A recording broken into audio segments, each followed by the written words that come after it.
Sonny's Monday Motivation on Loudmouth Radio is a series of compilations of speech, audio clips, and inspirational motivational messages for all who choose to actively engage and listen to the content provided. It is my hope that the information shared will provide his listening ears a true glimmer of strength, light, and confidence within to hopefully give you more aspects to believe in yourself to be everything you ever imagined. What you believe about religion, philosophy, science, people, things, all these beliefs color your life. But what you believe about yourself is most important of all, because you can never be anyone else but yourself. And what you believe about everything else is closely related to what you believe about yourself. I always understood that there really was no difference between me and the audience. At times I might have had better shoes, but at the core of what really matters, that we are the same. And you know how I know that? Because all of us are seeking the same thing. You're here at this fabulous school, and we'll go out into the world and each pursue based upon what you believe your talents are, what your skills are, maybe your gifts are, but you're seeking the same thing.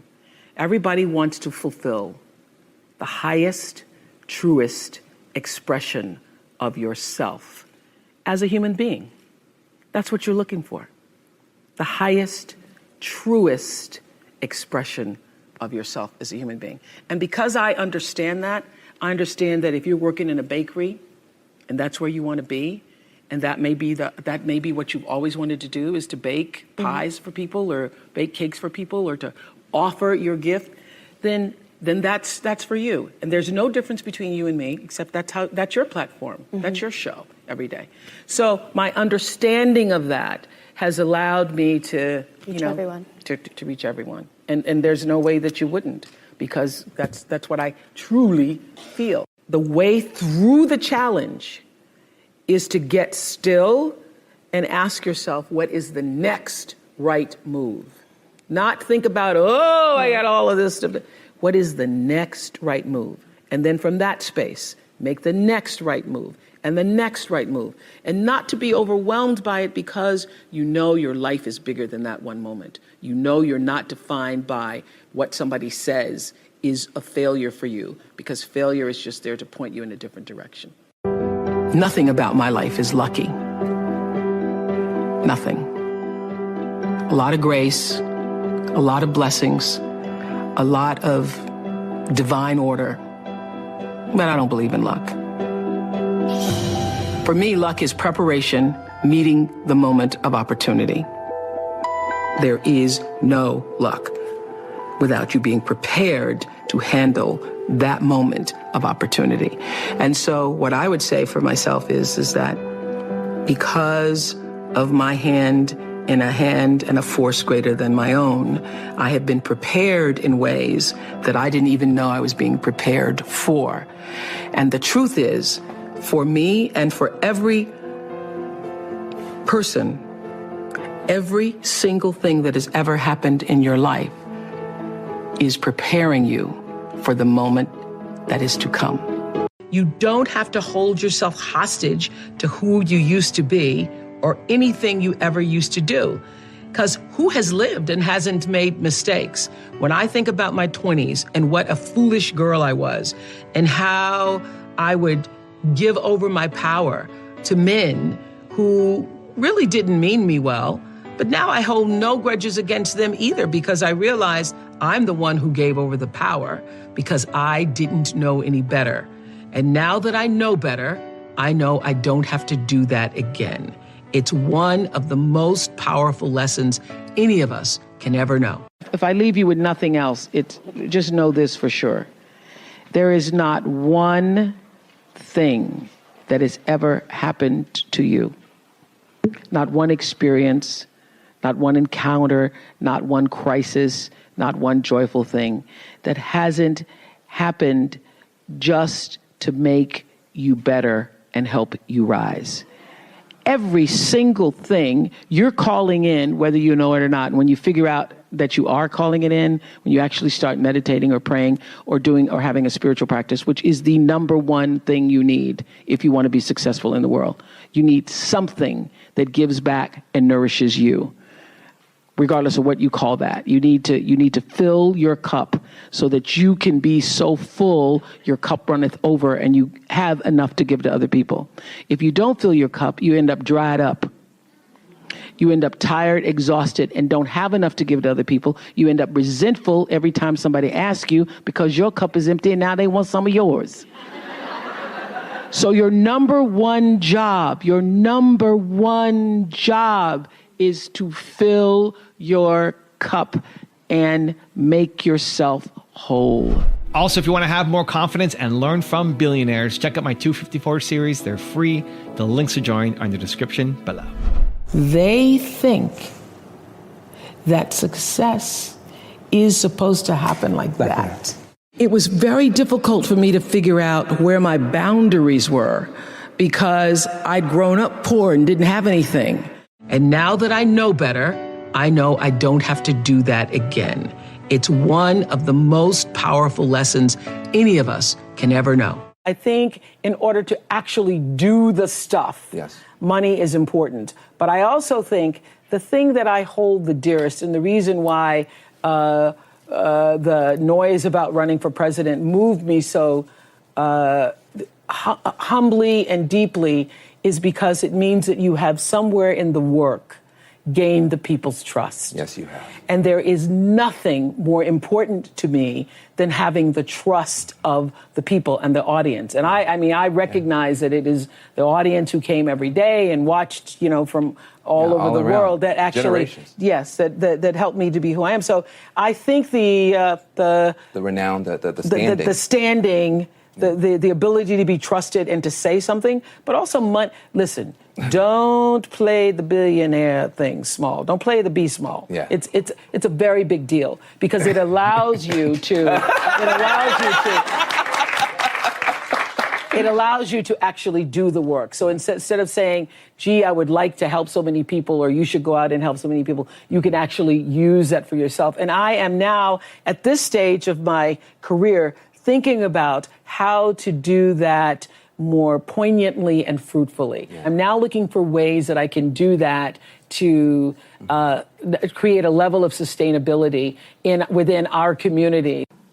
So for me, the foundational base of empowerment, of entrepreneurship, of any kind of engagement, the foundational base of my success, of my well-being, my wholeness, my everything is knowing who I am and where I come from. In my living room right now is a painting that I've owned now for 30 years. You can Google it. It's called To the Highest Bidder. And it's at the center of my house. And it's at the center of my house because it actually is symbolic of the foundation of not the house, but the foundation for my life. The painting is by Harry Roseland, who was a genre painter in the early 20th, late 19th century. And the painting is over 6 feet tall, and it shows a slave woman on the auction block holding her daughter's hand. And I cannot come in the door, my front door, or I cannot leave without passing that painting. I am reminded of where I come from every day of my life, and I am reminded because I never want to forget it. And in my library, I have a framed list of enslaved African-American people, remember I showed you, who were held in bondage on various plantations, listed in the ledgers alongside the cows and the horses and the buggies and the other property. And I pass this list every day. And often I stop in front of it and just speak their names out loud and their ages. Jonas, 11 years old, $500. Sarah, 41 years old, $900. Elizabeth, 57, $800. And I force myself to consider the absurdity and the obscenity of prices being affixed to each one should they be placed up for sale. And I sometimes just pause before them with a prayer, particularly before I have to make a big decision about one of my companies or whether I move forward or whether I stay still. It reminds me, speaking those names out loud, not only of where I've come from, but how far I have to go because of them. And it reminds me that I am never alone. It reminds me of what I've come through to get through. Everybody is feeding yourself on the hysteria and the negativity. You gotta stay in the light. But one of the reasons why I was so excited is about A Wrinkle in Time, because the message is that the darkness is spreading so fast these days. You must become a warrior of the light. And the reason that's so meaningful to me is because that's how I've led my whole life.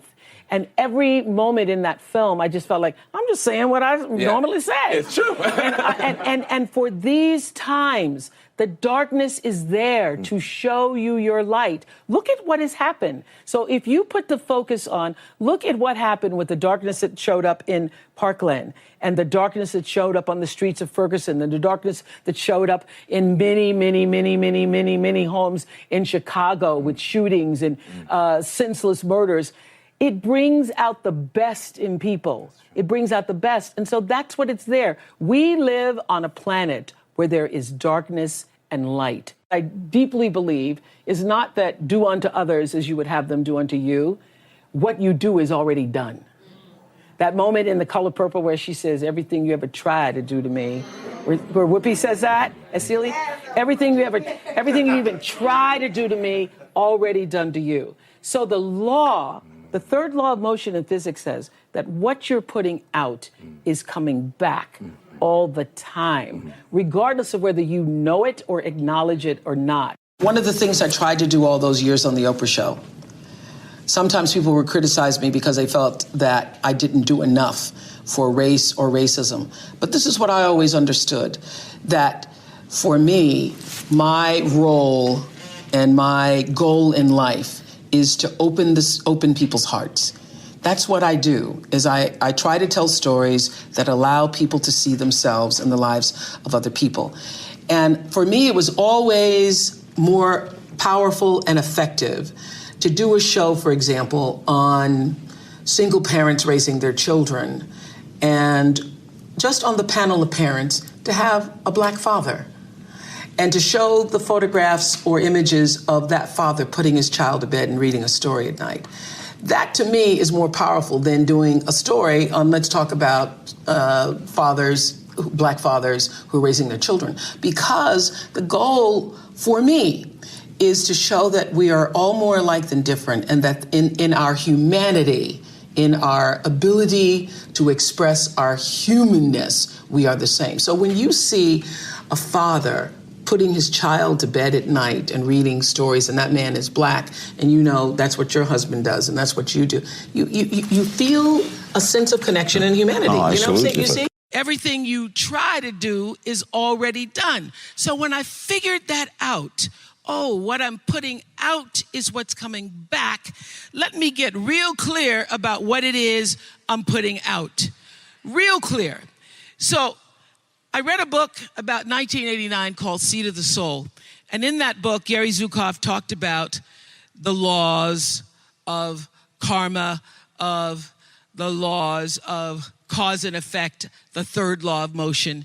And in that book, he talked about how your intention is always one with the law.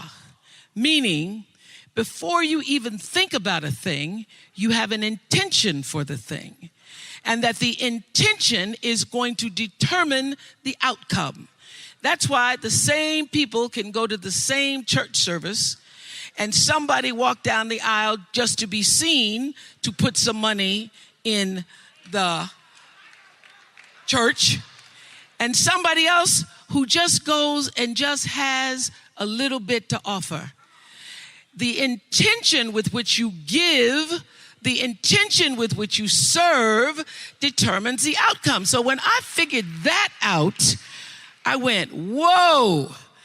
I changed everything I did on my show.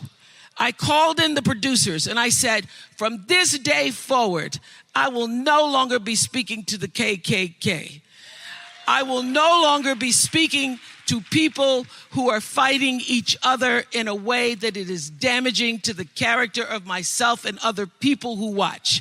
From this day forward, I am only going to do intentional television. I say to my girls all of the time that your real work is to figure out where your power base is and to work on the alignment of your personality, your gifts that you have to give, with the real reason why you're here. That's the number one thing you have to do, is to work on yourself and to fill yourself up and keep your cup full. Keep yourself full. Now, I used to be afraid of that. I used to be afraid, particularly from people who say, oh, she's so full of herself. She's so full of herself. And now I embrace it. I consider it a compliment that I am full of myself. Because you only when you're full, I'm overflowing. My cup runneth over. I have so much to offer and so much to give. And I am not afraid of honoring myself. You know, it's miraculous when you think about it. My intention in creating Masterclass came from the understanding that everybody's story is the same. All stories are connected. And there is nothing that anyone who's living on earth has ever felt or known or experienced on a soul level that hasn't been felt or known or experienced by someone else. One of the most difficult things in life is feeling that you are the only one. You are the only one who's traveled this path, who's felt this way. I had nowhere to go. I was homeless at the time. I lost my family. Next thing I know, I'm in this car for 3 years, man. I'm struggling. Who's experienced such devastation or joy or triumph or victory. So for me, I define a master as someone who has fully stepped in and owned the full progress and trajectory of their life. Persistence pays off. That's lesson one. But hearing stories told from the mouths of people who know how to live, how to course correct, how to keep going, how to never quit, how to rejoice in the good times and have faith in the bad, those people are masters. Anyone who can do that is a master. And their ability to share their stories only helps the trajectory of others who listen. A lot of people don't know their purpose. And if you don't know your purpose, your immediate goal is to figure that out, because otherwise you're just wandering around here. So the moment you can figure out what it is you're supposed to be doing, the sooner you are able to get about the business of doing that. My life is fueled by my being. Yep. And the being fuels the doing. So I come from a centered place. I come from a focused place. I come from compassion. It's just my nature. I come from a willingness to understand and to be understood. Right. And I come from wanting to connect. I mean, the secret of that show for 25 years is that people could see themselves in me. All over the world, they could see themselves in me.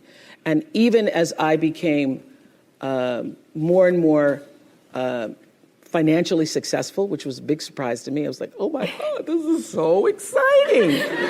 You mean you got more than that 30,000? I got more than 30,000 by the time I was 30. But what I realized is through the whole process, because I'm grounded in my own self, that although I could have more shoes, my feet stayed on the ground, although I was wearing better shoes. These are kind of cute today, too. So I could keep my feet on the ground, even though I could get more shoes. And I could understand that it really was because I was grounded. I've done was doing and continue to this day to do the consciousness work. I work at staying awake. Dear beautiful brown-skinned girl. And I use the word beautiful because I know that's never a word you would call yourself. I look into your eyes and I see the light and hope of myself. In this photo, you're just about to turn 20, posing outside the television station where you were recently hired as a reporter. You look calm. You look happy. But I know how scared you are. If I could say anything to you, it would be, relax. It's gonna be okay, girl. The reason why I was number one for 25 years is because I figured out early on, there is no story anybody has ever heard that somebody else hasn't experienced. Nothing. And I also figured out, probably maybe the first or second year, that all pain is the same. That a mother in Somalia feels the same way as a mother in Seattle when she loses her child. And the common denominator in the human experience is our emotions and our feelings. And the more vulnerable and open you are willing to be with your story, the more actual understanding you create with other people, and the more powerful you become. People don't think less of you for sharing your story. They think more of you for having the courage to share it. What would you say to your younger self? Oh, honey, honey, honey. Oh, baby girl. What the world has in store for you. First of all, it would be relax. It would be stop being afraid. And it would be everything's going to be all right. No matter what, you're going to be okay. What inspired me was, and continues to be, what continues to inspire me, is a primal and fundamental desire to fulfill the highest expression of myself as a human being. I don't want to die not having completely burn out every single possibility of my humanity. I just want to, when I leave this planet, I want everybody to say, did that, used it all up, not another thing I could do.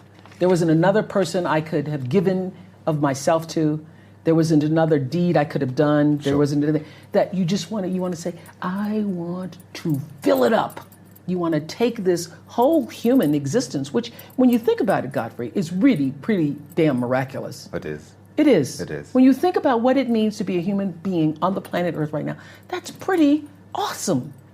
So I just want to take that to the max. I want to say, no need to come back as a human. The first day I went to school, I was in a classroom. By the time I was, 6 years old, didn't go to school until I was 6 years old because I was living with my grandmother at that time. Sure. But she had taught me how to read the Bible stories. So I went into the classroom knowing Nicodemus, Shadrach, Meshach, and Abednego. I could spell all of those words. I thought I was preaching to my kindergarten teacher. So she was like, who is this girl? So I was never placed in an environment where I was ever made to feel inferior. I always felt like I'm the smartest kid in this room. And because I was never placed never put in a position where I was made to feel less than, I didn't grow up feeling less than, you know? And the rest, as they say, is history. And the rest, they say, is history. And it's all about what you believe. You know, I say this to, when I do something on my network now called Life Class, the fundamental key to success is what you believe is true for yourself. Not what you want, not what you desire. It's what do you believe? You know, you can say, I want to be the most successful person in the world. Yeah. But if you believe that there's a glass ceiling and you're going to have a hard time kicking through that glass ceiling, keep yourself you will down. be defined by the glass ceiling. And the great beauty and gift of my life is that I was never defined by the box that other people tried to put me in. This was early on, you know, because when I first started making money and it was, you know, my salary or my earnings were published all over the place. I mean, the first year I was like, really? Did I make that much money? Oh my God. It was very difficult for me to figure out where my boundaries were because I'd grown up poor and didn't have anything. So it's easy when you don't have anything and people ask you for money. And they say, I need $500. You say, I don't have it because I'm just trying to get my rent paid. It's harder when your multi-million-dollar salary is now in the paper and you get a lot of friends and cousins you didn't have before.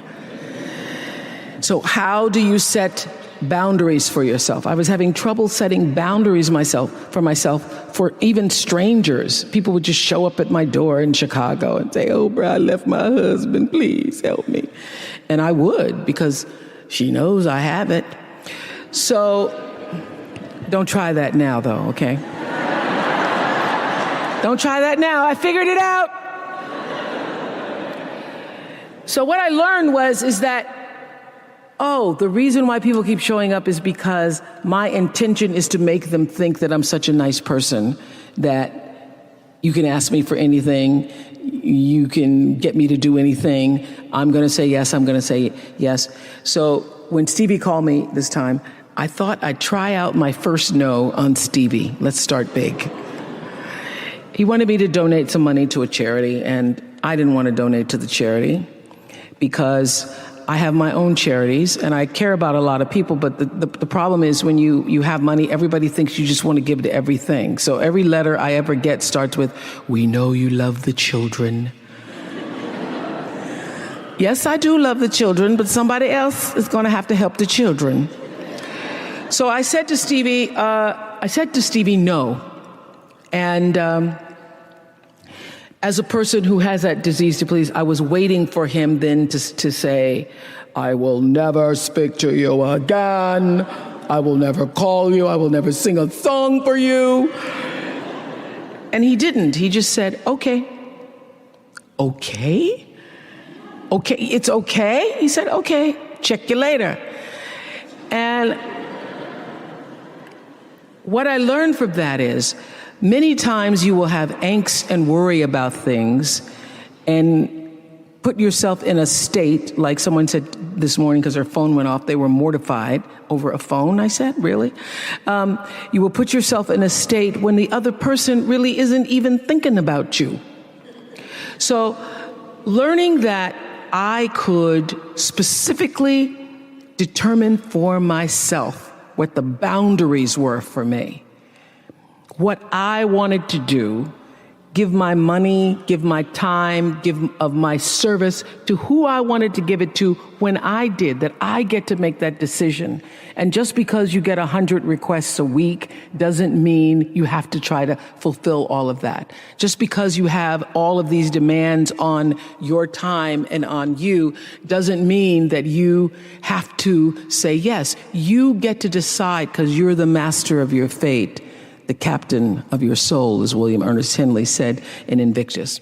And understanding that really changed the meaning of my life in that I was no longer driven by what other people wanted me to do, but took charge of my own destiny, making choices based upon what do I feel is the next right move for me. Turn your wounds into wisdom. You will be wounded many times in your life. You'll make mistakes. Some people will call them failures. But I have learned that failure is really God's way of saying, excuse me, you're moving in the wrong direction. It's just an experience.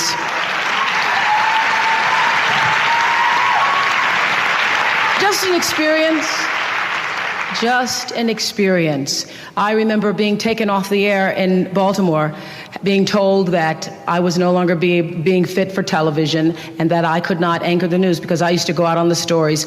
And my own truth was, even though I'm not a weeper, I would cry for the people in the stories, and which really wasn't very effective as a news reporter, to be covering a fire and crying because the people lost their house. And it wasn't until I was demoted as a on-air anchor woman and thrown into the talk show arena to get rid of me that I allowed my own truth to come through. And the first day I was on the air doing my first talk show back in 1978, it felt like breathing, which is what your true passion should feel like. It should be so natural to you. And so I took what had been a mistake, what had been perceived as a failure with my career as an anchor woman in the news business, and turned it into a talk show career that's done okay for me. I was interviewing a woman on one of the shows. It was so impressive for me to see all the shows that we've done. Lord, it made me tired looking at it. But I was interviewing a woman. It was a show called The Wives Meet the Mistresses, or some crazy thing. And this woman was on, and it was a live show. And in the middle of it, her husband tells the wife and our entire audience and the world that his mistress was pregnant. Yes. To this day, it makes my eyes water because I saw his wife's face. And I felt her humiliation. And I said, I will quit TV if I have to do this. I won't do this anymore. And my producer's like, what are we going to do? This is what everybody's doing. And then during that same time period, so I said, I'm not going to do anything like that anymore. I'm not going to bring people on TV. First of all, we didn't know that moment was going to happen. They were like, we didn't know it was going to happen. But that should not happen on television.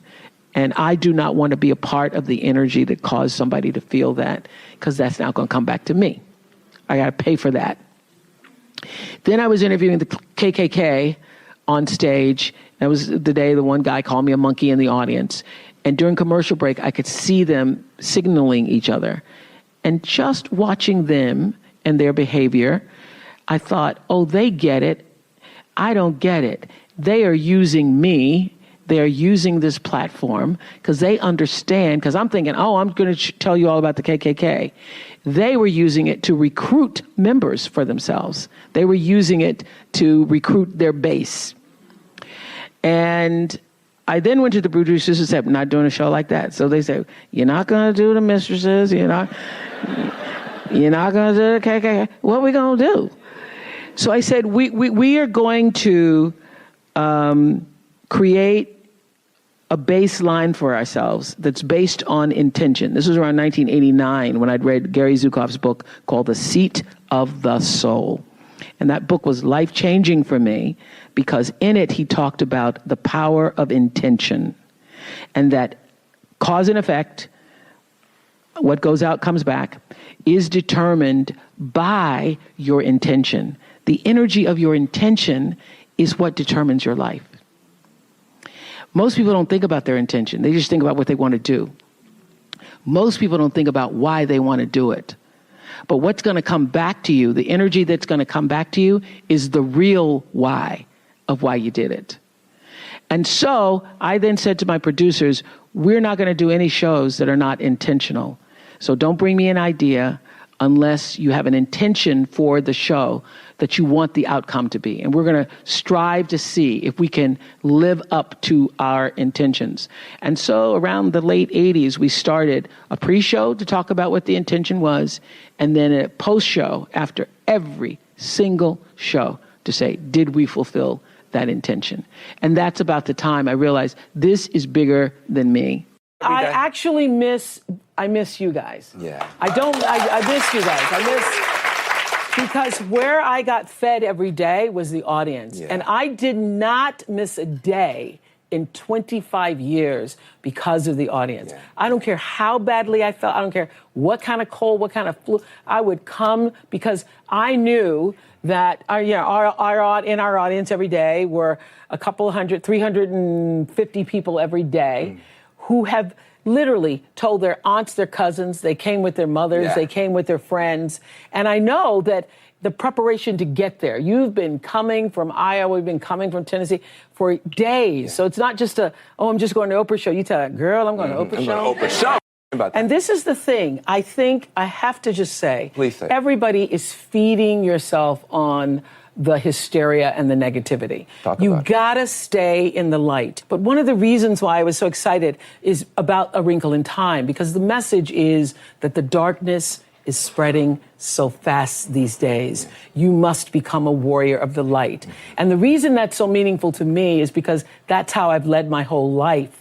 And every moment in that film, I just felt like, I'm just saying what I normally say. It's true. and for these times, the darkness is there to show you your light. Look at what has happened. So if you put the focus on, look at what happened with the darkness that showed up in Parkland, and the darkness that showed up on the streets of Ferguson, and the darkness that showed up in many homes in Chicago with shootings and senseless murders.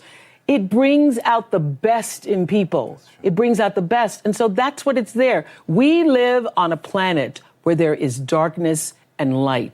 I teach them that there is no life without cultivating a spiritual life, because you are first and foremost a spiritual being having a human experience. And if you lose sight of that, it's easy to get lost in the world, and no one can save a world that they're lost in when they've lost sight of their own North Star. So having a spiritual life actually means actively and ritually creating the space in your life all the time for gratitude, for kindness, for empathy, for inspiration, for joy, and for reverence for life in the home of your soul first. And then working to spread that inner joy outward. It means slowing down. It means taking in the moment. It means being exactly where you are, not distracted somewhere else. It means knowing who you are and getting about the business of fulfilling why you really came to our planet. What drives you to keep working so hard? You and I are in the 60s category. And so when you're in your 60s, you've lived more than you're going to live, realistically.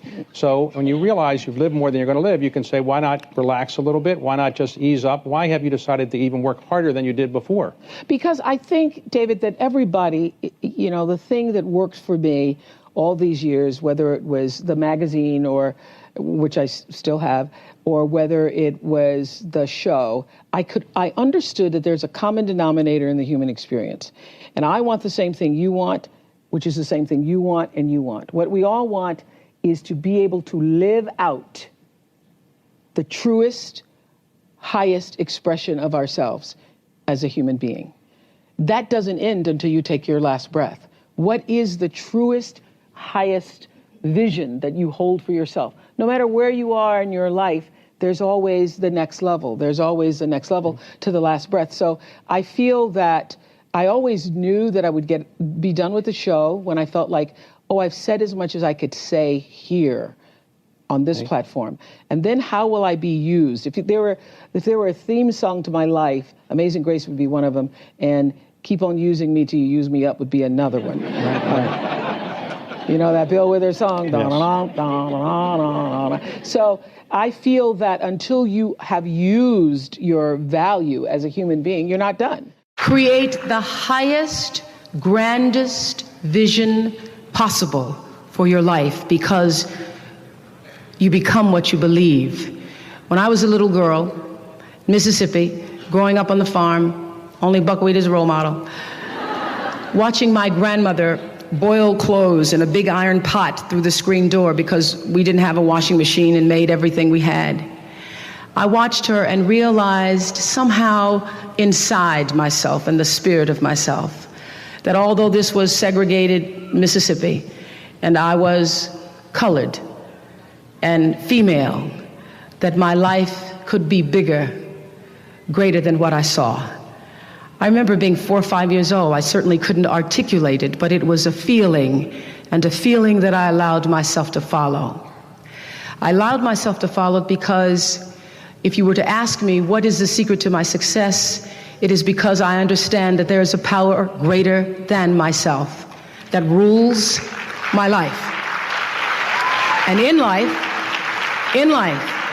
if you can be still long enough in all of your endeavors, the good times, the hard times, to connect yourself to the source. I call it God. You can call it whatever you want to, the force, nature, Allah, the power.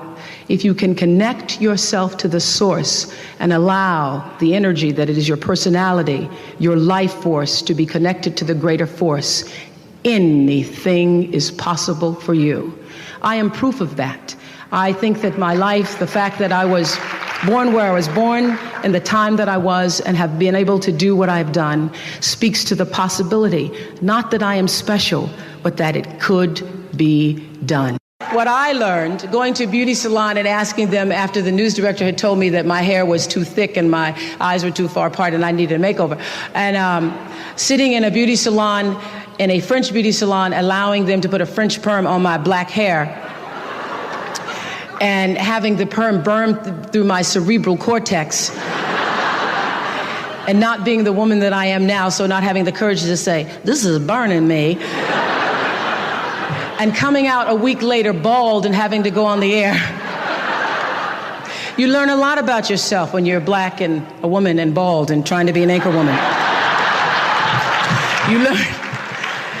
You learn you're not Diana Ross, and that you're not Barbara Walters trying to be. I was at the time. I had a lot of lessons. I remember going on the air many times and not reading my copy ahead of time. And I was on the air one night and ran across the word B-A-R-B-A-D-O-S. That may be Barbados to you, but it was Barbados to me that night. And telling the story as an anchor woman about a vote in Absentia, California. I thought it was located near San Francisco. And one of the worst, this is when I broke out of my Barbara shell, because I'm sitting there crossing my legs, trying to talk like Barbara, be like Barbara. And I was reading a story about someone with a blaze attitude, which, if I had gone to Wellesley, I would have known it was blasé. And I started to laugh at myself on the air and broke through my Barbara shell, and had decided on that day that laughing was okay, even though Barbara hadn't at that time.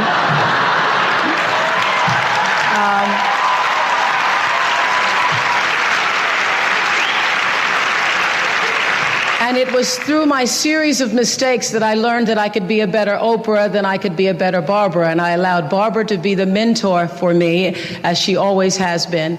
And I decided then to try to pursue the idea of being myself. And I am just thrilled that I get paid so much every day for just being myself. But it was a lesson long in coming, recognizing that I had the instinct, that the inner voice that told me that you need to try to find a way to answer to your own truth was the voice I needed to be still and listen to. Get this is just, remember this, because this will happen many times in your life. When people show you who they are, believe them the first time, not the 29th time. That's particularly good when it comes to men's situations, because when he doesn't call back the first time, when you're mistreated the first time, when you see someone who shows you a lack of integrity or dishonesty the first time, know that that will be followed by many, many, many other times that will, at some point in life, come back to haunt or hurt you. When people show you who they are, believe them the first time. Live your life from a point of view of truth, and you will live your life from truth, and you will survive everything. Everything. I believe even death. You will survive everything if you can live your life from a point of view of truth. Close your eyes for a moment, will you please? And breathe with me. Just close your eyes. And if you will, put your thumb to your middle finger and gather your other fingers around. And let's feel the vibration and pulse of your personal energy as you take 3 deep breaths with me. inhale. And as you exhale, just feel the vibration, energy, blood pulsating through your body, through you. And another inhale.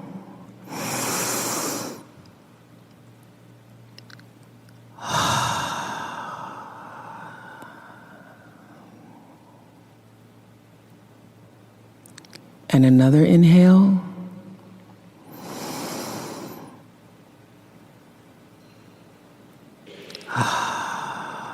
And keep your eyes closed. And let's just think about this day. This day that you have been graced to breathe in and out thousands of times. This day where many of those breaths were taken for granted. You just expected the next one to come. But the truth is, there's no guarantee that the next one comes. This day, how you started your day, what your thoughts were this morning, how you've carried yourself through this day, how you've been allowed to have encounters and experiences, some challenging, some more life-enhancing, that pushed you forward another day of being here on the planet Earth as a human being. Let's just think about that. After all you've been through, in this day alone, and the many days and years past, how you got here to this prestigious, esteemed university, the choices you made that have brought you to this day. Open your heart and quietly to yourself say the only prayer that's ever needed. Thank you. Thank you. Thank you. You're still here. And you get another chance this day to do better and be better. Another chance to become more of who you were created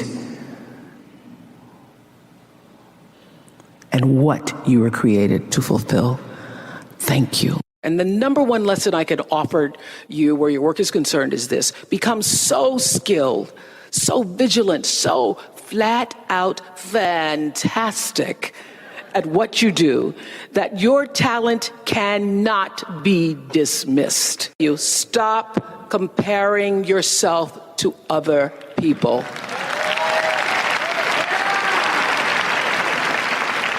You're only on this planet to be you, not someone else's imitation of you. I had to learn that the hard way on the air live, anchoring the news. One night in my 20s, when I first started broadcasting, I was 19, moved to an anchor by the time I was 20, and I was just pretending to be Barbara Walters. I was just trying to talk like Barbara, act like Barbara, hold my legs like Barbara. And I was on the air, and I hadn't read the copy fully, and I called Canada. And I did that on the air. I cracked myself up because I thought Barbara would never call Canada. And that little breakthrough, that little crack, that little moment that I stopped pretending allowed the real me to come through. Your life journey is about learning to become more of who you are and fulfilling the highest, truest expression of yourself as a human being. You are responsible for your life. And if you're sitting around waiting on somebody to save you, to fix you, to even help you, you are wasting your time, because only you have the power to take responsibility to move your life forward. And the sooner you get that, the sooner your life gets into gear. What matters is now, this moment, and your willingness to see this moment for what it is, accept it, forgive the past, take responsibility, and move forward. Actually, I did this at the end of my show. I did my favorite guest of all times. That's hard to do out of literally thousands and thousands. They supposedly estimated that there's like 35,000 people I interviewed over the years. But there was one woman out of all the celebrities, out of all of the famous, non-famous, infamous people. One woman Who was she? Her name is Tarai Trent. Listen to this story. I'm going to try to shorten it for you, Godfrey. Okay. Tarai Trent, born and raised in a village in Zimbabwe. 11 years old, she's doing her brother's homework. She wants to go to school. Her father says, no, you're a girl. You have to educate the boy first. Yep, that's right. That was the tradition. That's right. The boy has to go to school. You can't go to school. So she starts doing her brother's homework. She does her brother's homework. He goes to school. He gets all A's on his homework, yet he doesn't know the answers to the question. The teacher comes to the village to say, what is going on here? This boy doesn't know the answers, but his homework's perfect. She finds out that Tarai, his younger sister, is doing his homework. She begs the father to let Tarai go to school. The father says, no, she can't go to school. Finally, he marries her off. She marries at 11 and a half years old. She gets married. She has 3 children by the time she's 18 years old. A woman comes to the village from an NGO, Heifer International, and asks, what are your dreams? This is going to make me cry. Finally, you're going to make me cry. Asks her, what are your dreams? This child has never thought about what her dreams were. She says, write down your dreams. She writes down her dreams on a piece of paper and she folds them in a tin can and she buries them under a rock. The first dream was to be able to go to a school in the United States of America and get a college degree. She ends up, through some miracle of the NGO, going to the United States. She gets a college degree. Wow. Yes, she gets a 4-year degree in 3 years. Tarai Trent. She goes back to the rock in Zimbabwe. She writes her next goal on the piece of paper. She buries it under the rock. She writes, I want to get a master's degree. She goes back to the United States. She gets a master's degree. By this time, she now has 5 children. She's married to a man who still beats her. Incredible.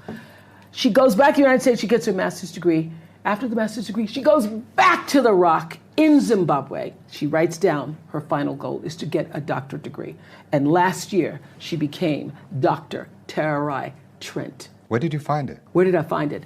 I found her in the Nicholas Kristof's book called something the sky, underneath the sky or the sky. I found her in Nicholas Kristof's book. Incredible. Incredible. And I was reading the story. I had Nicholas Kristof on the show. Nicholas Kristof, the famous New York Times writer.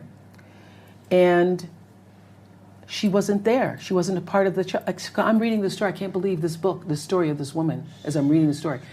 So when we go to do the show, the producers have Nicholas Kristof on. They bring on other guests, but this woman isn't there. I go, how could you not have her there? So we tape another show with Nicholas Kristof. We go back. I go, fine, we're going to find that woman, Tarai Trent. By this time, she's living in the United States. We followed her back to Zimbabwe to the rock. We pulled the tin can from underneath the rock. And that is my favorite guest of all time. And the worst? I don't have a worst. But the reason why and as I said this on my show, the reason why Tarai Trent is my favorite guest of all time is because she represents in that one story of the little girl in a village in Zimbabwe who had a dream and the heart and depth and discipline to pursue it. She represents everything I tried to say in every show in 25 years. She literally, through her life story, sums up the message that I was trying to give to every single one of my viewers. You can. You can. Keep trying. Don't give up. The universe speaks to us always, first, in whispers. And a whisper usually in your life feels like, that's odd. Or, that doesn't make any sense. Or, is that right? It just really feels like that. It's that kind of subtle. And if you don't pay attention to the whisper, it gets louder and louder and louder. And I say, it's like getting thumped upside the head. You don't pay attention to that. It's like getting a brick upside your head.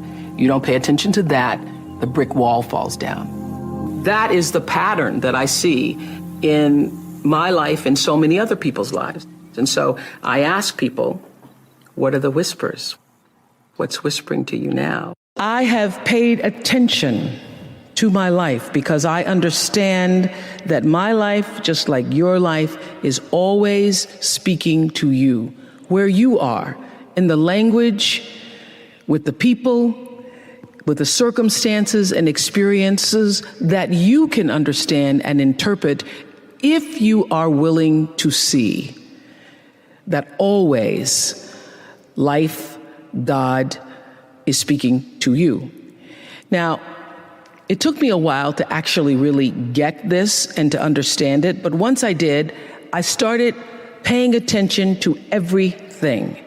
And one of the reasons why I can now accept the fact that I can offer my gatherings of information and wisdom and call myself a spiritual teacher is that every single person who ever came on my show, and I hear there's like 37,000 guests I've talked to, a lot of them came from dysfunction and a lot of them wouldn't appear to be teachers, but every one of them had something to say that was meaningful and valuable and that I could use to grow myself into the best of myself, which is what all of our jobs are.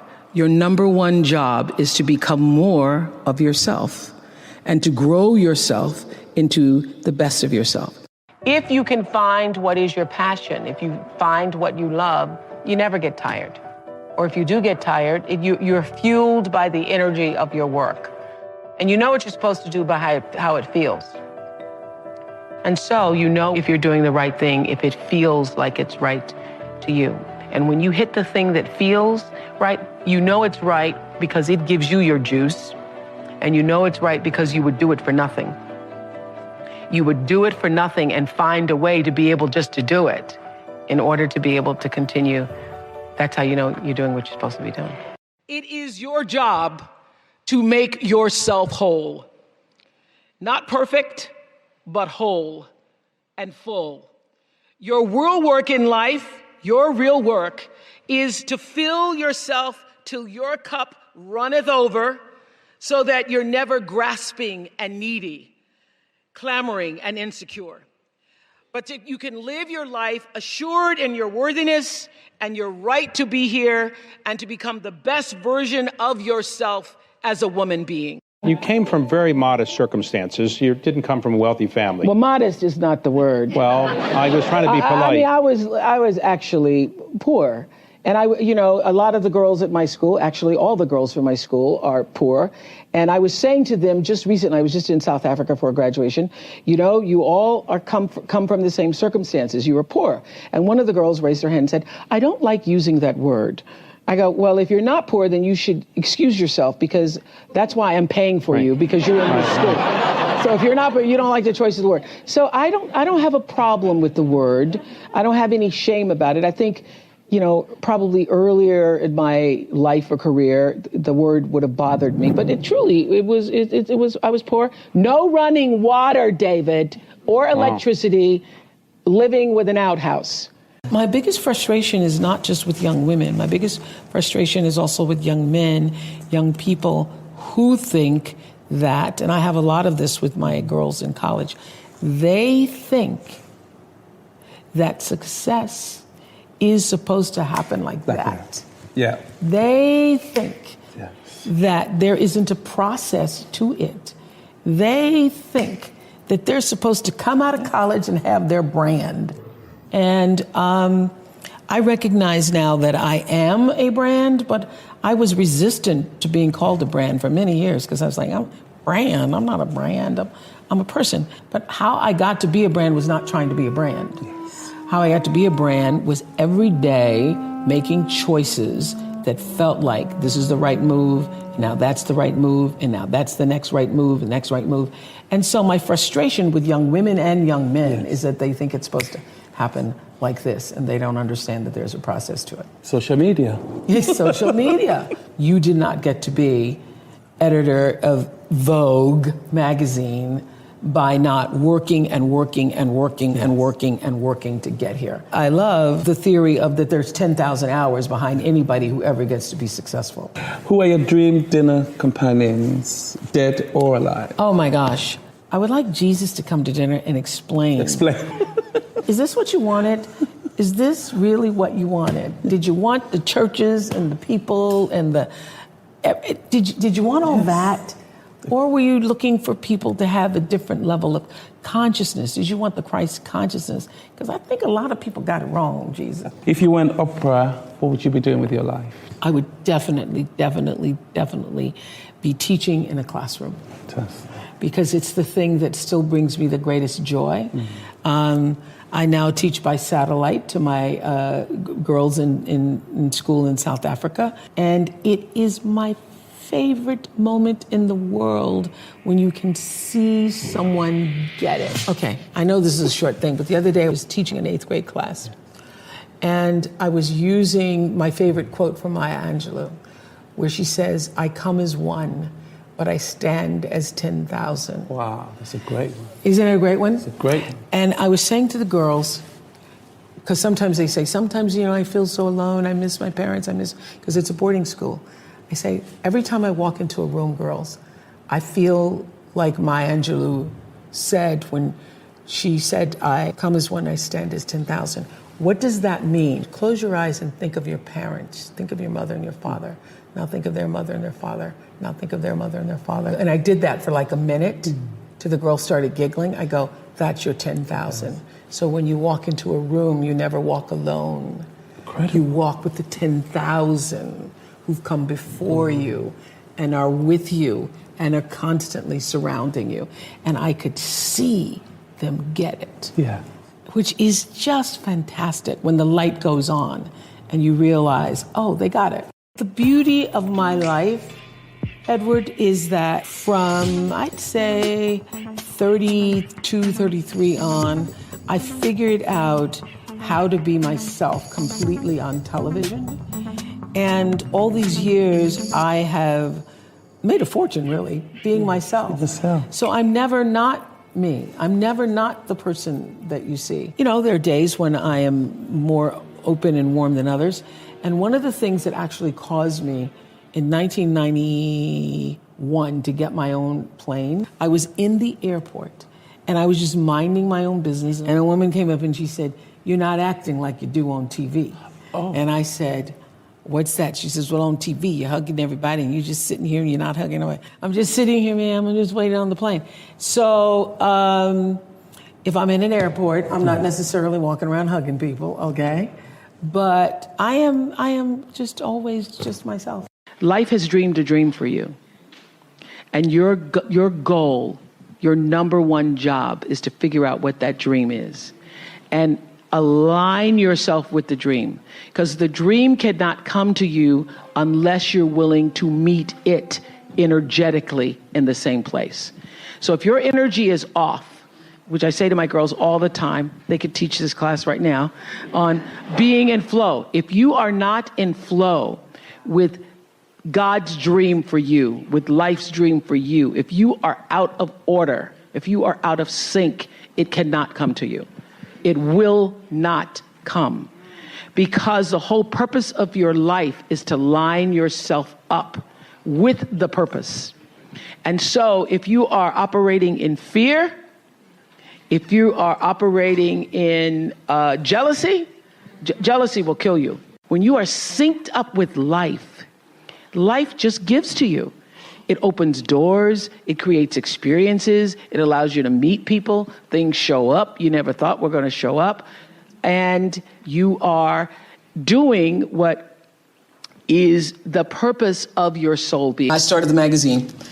They said, you will not see a profit for at least the next 5 years. And we were profitable the first month, the second month, and have been since. And so I thought, oh, okay, those predictions, that is not really not true. I had no idea how difficult it would be. However, I am really, there's an old spiritual that says, wouldn't take nothing from a journey now.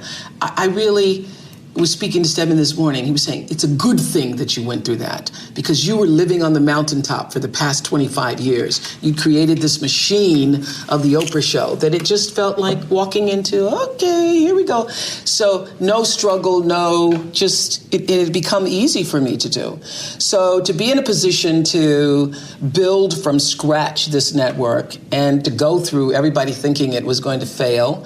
And there were days when I had doubts myself, like, I had to force myself to actually practice what I have preached for years about going inside, staying with the vision, having every step move you in the direction of the vision and trusting that, building the right team.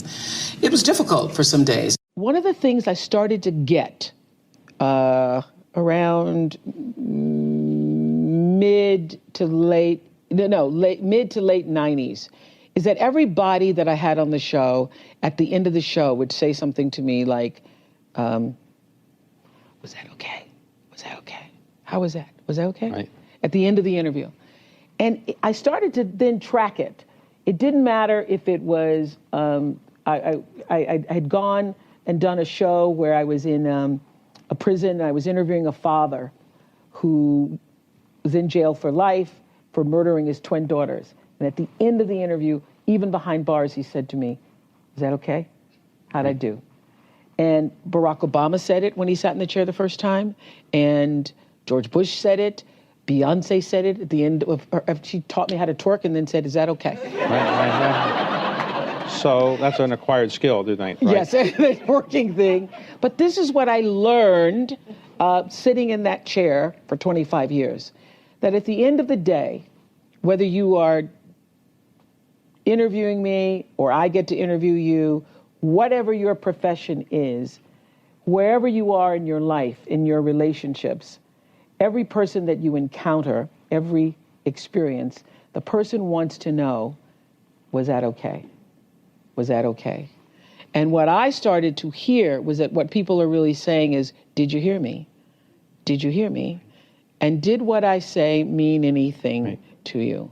And so I started to listen with that in mind, with that intention of validating that you're being here, you're speaking to me, you're taking the time to do this with me is important because you matter. And that's true for everybody who's watching or listening, that every argument that you ever have, every encounter, the person just wants to know, did you hear me? Did you see me? And did I say anything that mattered? Everybody has a different talent. And the reason we're all so messed up is because you're looking at everybody else's talent and wishing you had some of their talent. All the energy that you spend thinking about, wishing about, being jealous of, envious of anybody else is energy that you're not only putting out, it's going to come back to you negatively, but you're taking that away from you.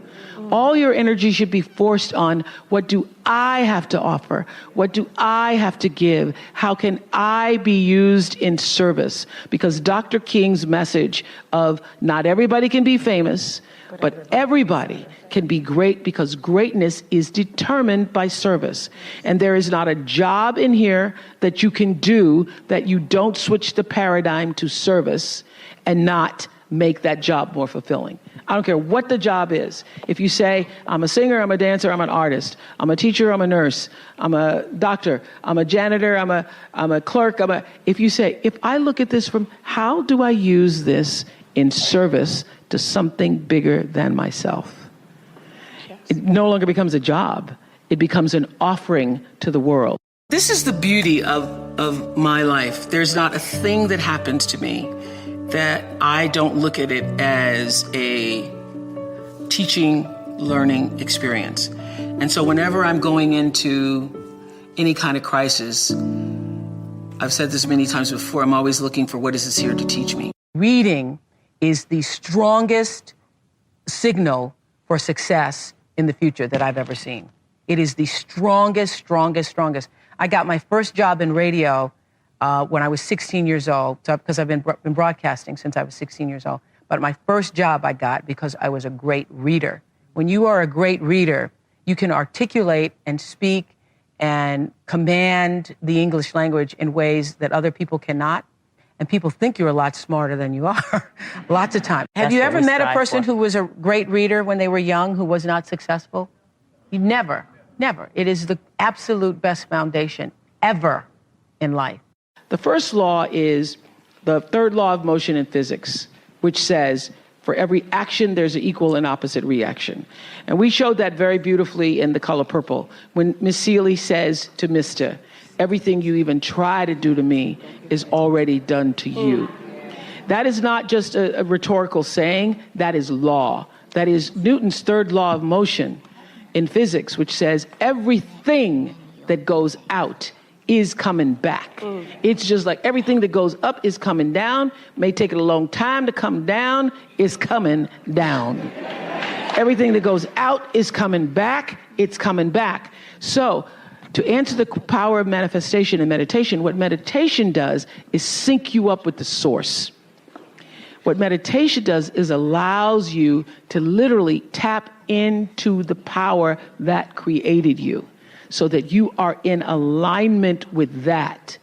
And so when you carry that out into the world, everything that you do comes from the center of that alignment that's coming from the source that we call God, we call divine energy, divine intelligence, whatever name you want to give it to, we call life. When you are synced up with life, life just gives to you. So when I first started making money, I was one of those people who thought, I gotta, every time somebody asks me, I gotta, yeah. So you go crazy. You go crazy. You have to look within yourself. What do you want to do? That means family members, because you get a lot of cousins. Cousins you didn't know you had. Wait a minute. When you get the Van Jones show, all of a sudden you get cousins calling you. So you decide for yourself. Yeah. And so I have, I've given away so much that people don't know, because most of the time you don't hear about the people that I've helped. So people complain about what I did or didn't do. Y'all don't know me. Don't know me. You don't know me. I do. Yeah. I do, and God does. So I don't have any. Let me get one more. I have all of that very much in check. In your personal intention. So it is my intention to fulfill the dream of the Creator. It is my intention to live to the highest calling and be pressed to the mark of the highest calling that I have come to do. And when you can ask the Creator, ask that which made you you, what is your dream for me? I guarantee you, instead of you trying to define the dream, what is your dream for me? If you're able to lean into the dream that the universe and all the forces of light and love and power and grace by all the names that we call God has for you, nobody can touch you. Nobody can touch you. That show was on for 25 years in Chicago, and when you did it, you won, I think, almost 50 Emmy Awards, and it was voted one of the best TV shows in the history of TV. So you ended it, though, after 25 years to do other things, and we'll talk about that, but you no regrets about ending that show. No regrets whatsoever. You know, I didn't want to be punch drunk in the ring, still trying to come up with what is the next thing, because over the years, we became our own greatest competition. So when I first started, went national in 1986, every time there'd be another talk show, I'd be, Geraldo Rivera, what are we going to do? And then I realized a couple of years in that you run your own race better than anybody. If you take the time to see what everybody else is doing, you lose your ground. And that I could be a better me than I could be anybody else. And so no need of trying to compare myself to other people. Know your own value, absolutely. Okay, so when you're saying, I know who I am, and I'm telling you, it's the thread that runs through everything. It's the thing that allows you to stand in your own truth. And one of the things for years that Maya Angelou used to say to me is, baby, you need to know that you alone are enough. You alone are enough.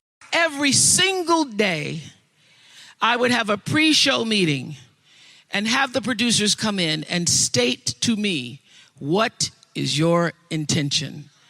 How do we want to use whoever is on this show, whatever is happening on this show, to serve the audience in a way that fulfills the mission of uplifting, enlightening, encouraging, as well as entertaining. And if it doesn't do that, then I can't do it. I figured this out early on in the show. I had read this quote from Dr. King, one of my favorite quotes from him, that says, not everybody can be famous, but everybody can be great, because greatness is determined by service. And I literally I used that quote to help me shift the way I saw the platform of television. Instead of like, oh, I'm on TV, how do I use that platform as a platform of service? Amen. Is what I did. Yeah. Yeah, we know, and you did that pretty well too.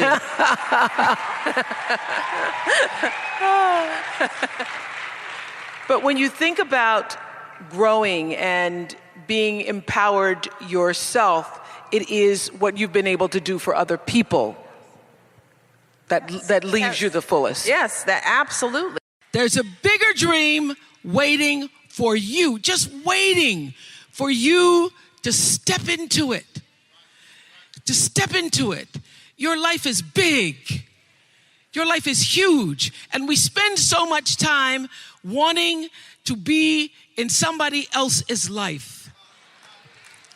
And you don't get honored, you don't get revered, you don't get celebrating wanting what somebody else has, because that which created you, divine intelligence that dreamed you from before your ancestors ever knew they would become your ancestors, that which dreamed the seed of you, wants you to know how special, how wondrous, how mysterious, how complex, how glorious, how phenomenal you are. And you get no credit messing in somebody else's territory or trying to have power over something you have no control. Another one of my favorite teachings is The Wizard of Oz. When the Wicked Witch of the West says, go away from here because you don't have any power here, you have no power in any territory other than your own. Oh, but you are the master of that. You get to be the master of your own fate. You get to be the captain of your own soul. And if you just manage that, if you just took care of your territory, oh, the glorious, glorious, glorious, wondrous, wondrous opportunities and possibilities that are waiting for you. So the question is, what are you resisting? What are you pushing against?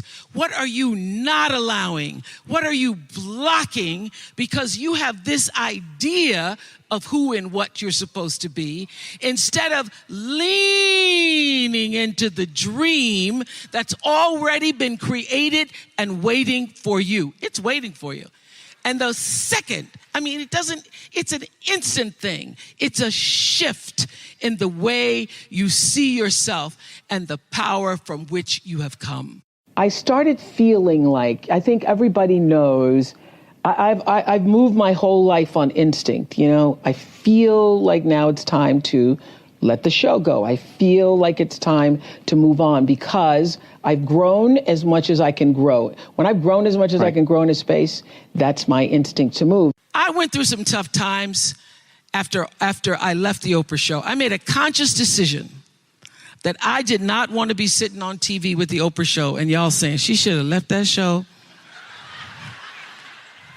That show was really good 2 years ago. I made a conscious decision that when I felt I had said all that I could say and the audience had heard it, that I would move on and that I would not spend my life regretting or trying to hold on to what used to be or hold on to what I had. So I dreamed this dream of starting a network. And in the beginning, it was a struggle. It was a struggle because honest to goodness, I did not know what I was doing. I was trying to figure it out. I thought that the Oprah show audience would follow us to OWN, and then I realized y'all didn't have cable.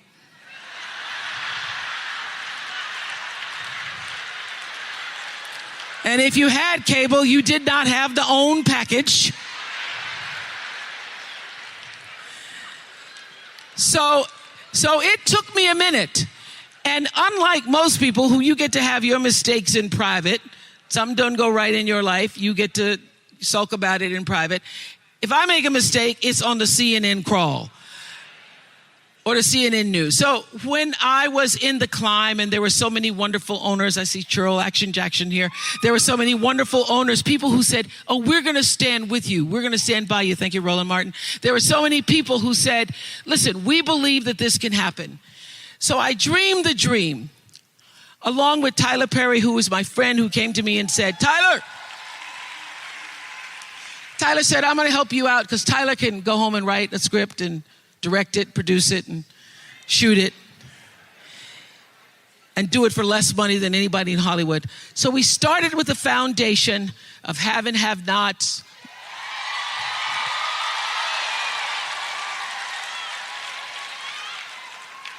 If loving you is wrong, love thy neighbor, Mama Hattie. And then I started to dream another dream about scripted television, because in the beginning I was told you couldn't do it. You couldn't do it, didn't have enough money to do it. And I dreamed the dream. I read Proverbs 11:28 that says, those who trust in their riches will fall, but the righteous will rise and thrive like a green leaf. You can't get what you want by focusing on what you don't want. This is about the need to establish as many meaningful connections as we can. If we're going to save the world, we have to find a way to connect to each other, to connect to the nature that we're killing, to animals, to history, to an acknowledgement of the lingering trauma of racism and sexism. We need to connect to the people we love and mean something to us, and more than that, to the people who don't. That doesn't mean we always have to agree with another person's philosophy. It means if we're going to continue to survive and thrive on this planet, have to find ways to transcend the politics of division and embrace the places that bond us, where we find our human ground. And everybody has their own dreams. There was a time where I used to spend a lot of energy wanting things. Of course, it's easy for me to say, oh, things don't define you because I got a lot of things. Things are nice, I like them. But this is what I learned. When you can surrender to the dream, you get to live in the space of the higher power. You get to live in the space that you purposefully have come to earth to claim for yourself.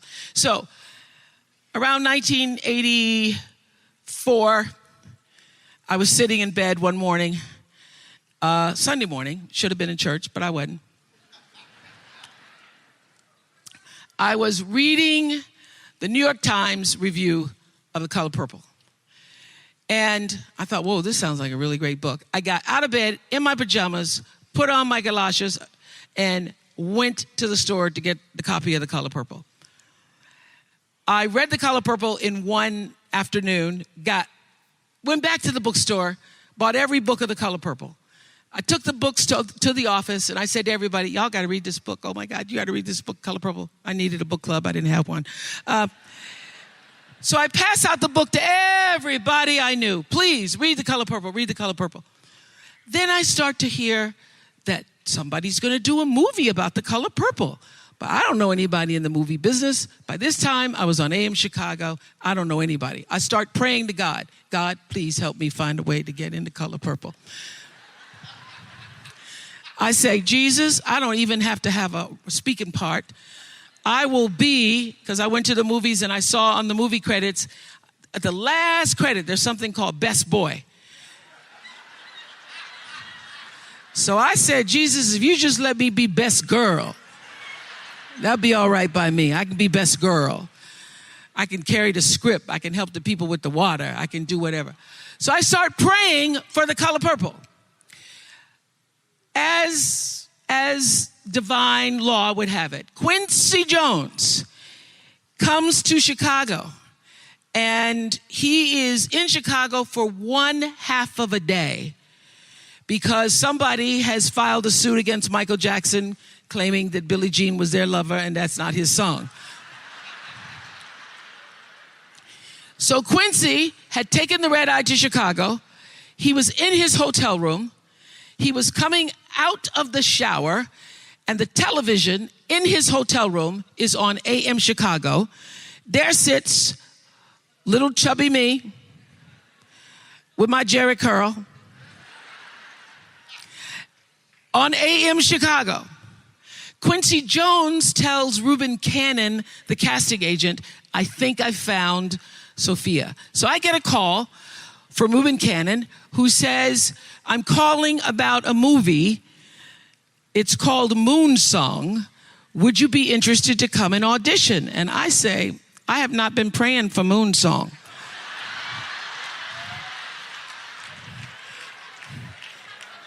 No.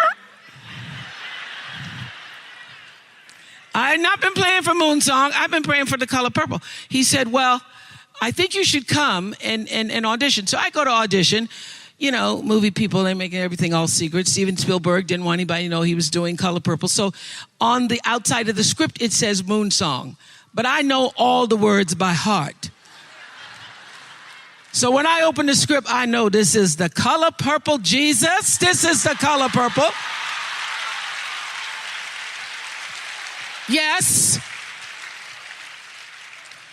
So I auditioned for the Color Purple. I can't even believe it. They don't just want me to be the water girl or the best girl. They are asking me, do I want a part in the movie? Oh, I'm thinking prayer. Prayer works. Prayer works. But listen to this. 3 months pass. 3 months is a long time. I auditioned in February, March, April, May comes. I haven't heard anything. So I call Reuben Cannon. I say, Mr. Cannon, I'm sorry, sir, I haven't heard anything. I expected to hear something by now. And Reuben Cannon, African-American man, says to me, you don't call me, I call you. And I didn't call you. Do you understand that I have real actresses who have auditioned for this part? Real actresses. And he tells me who just left his office. And I went, well, okay, I'm not getting that part.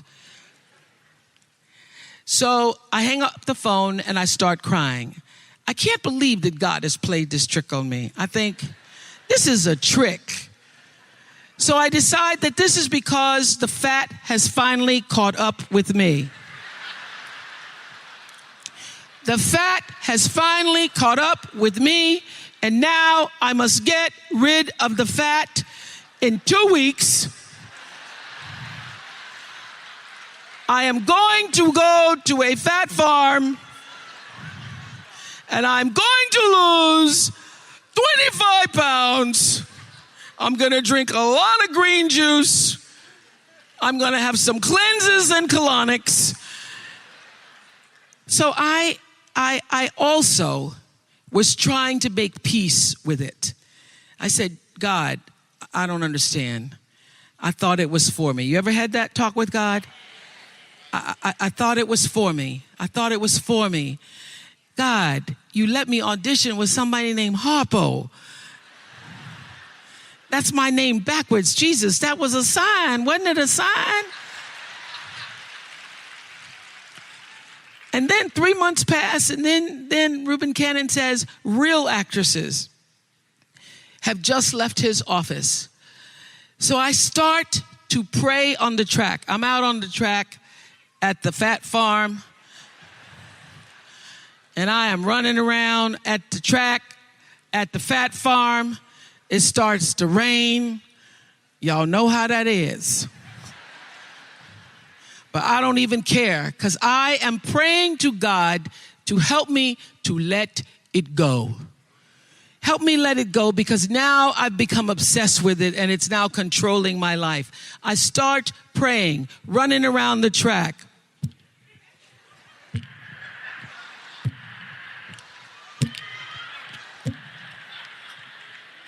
And I keep hearing this noise, and I can't, there's nobody on the track but me, and I'm running around the track. And I look around, and it is my thighs rubbing together.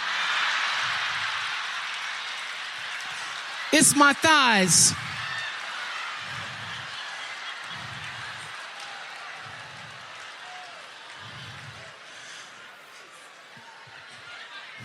My thighs are rubbing together, causing this thunderous sound. There's nobody on the track. So then I really start to cry. Oh, Lord, help me. Help me let it go. Help me let it go. Help me let it go, God. Help me let it go.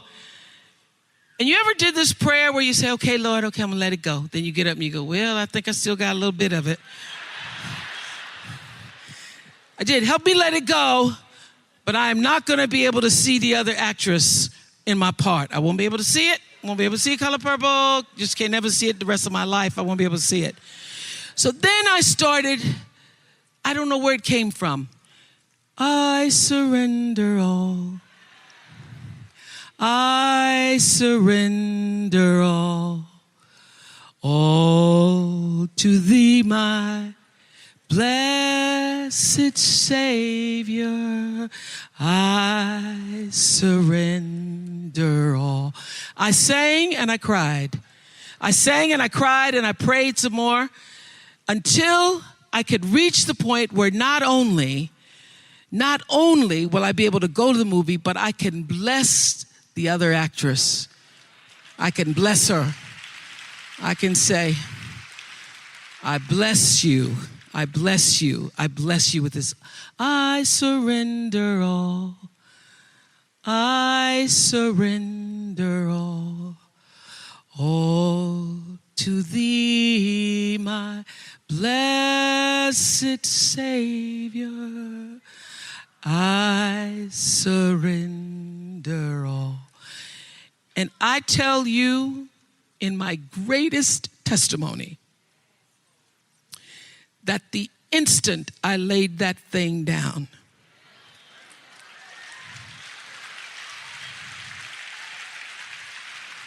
I'm telling you, when I laid it down and it didn't have me anymore, it had no control over me anymore. I didn't feel anything about it anymore. When I let it go, when I intentionally surrendered it to the power that was greater than I could ever know. The instant that happened, a woman comes running out of the cafeteria screaming, Winfrey? Is your name Winfrey? For 10 years, nobody could pronounce my name. I said, yes. She said, somebody's on the telephone for you. He said, his name's Spielberg. I get to the phone. He says, I hear you're at a fat farm. I said, no, sir.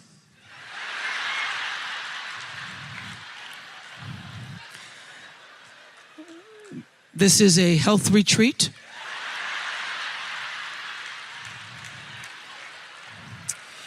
He says, I'd like to see you in my office in California tomorrow. This was in Wisconsin. I'd like to see you in my office. And if you lose a pound, you could lose this part.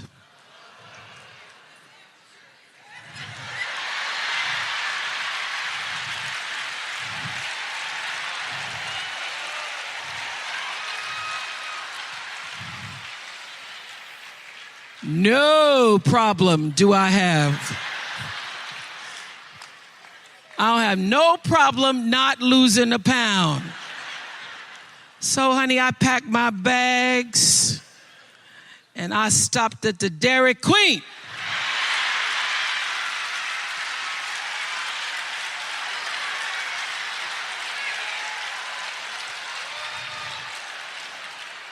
I got 3 scoops just in case I'd lost half a pound.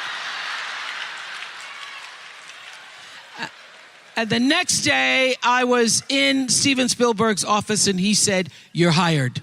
You're hired." Really special bonus clip that I think you're going to enjoy. But before that, it's time for the question of the day. I want to know, what was your single biggest takeaway from this video, and what are you going to do to take action on it this week? When you write down what day, what time, and what place you're going to take action on something, you have a 91% chance of following through versus just 35% if you got motivated but never wrote down a plan. And when you share your plan and have public accountability, it raises your chances of following through even higher. So that's what I want to do today for you guys. You watch this video. What was your single biggest takeaway, and what is your plan to take action on it this week? Let me know. Put it down in the comments below.